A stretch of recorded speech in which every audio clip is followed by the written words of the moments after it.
بسم اللہ الرحمن الرحیم۔ السلام علیکم ورحمۃ اللہ وبرکاتہ۔ حضرت سلمان علیہ السلام کی دعا: رب اوزعنی ان اشکر نعمتک التی انعمت علی وعلی والدی وان اعمل صالحا ترضاہ وادخلنی برحمتک فی عبادک الصالحین۔ صدق اللہ العظیم۔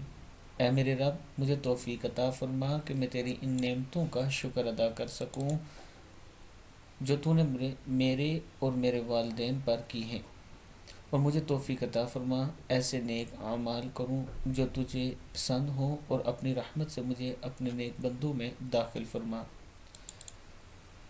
یہ قرآن آیات اگر آپ نماز میں پڑھتے ہیں، یعنی اتحیات کے بعد درود شریف کے بعد پڑھتے ہیں، تو پھر اللہم اس کے شروع میں لگا دیا کریں، اللہم ربی اوزعنی سے شروع کیا کریں۔ اس ویڈیو کو آگے ضرور شیئر کریں۔ السلام علیکم ورحمۃ اللہ وبرکاتہ۔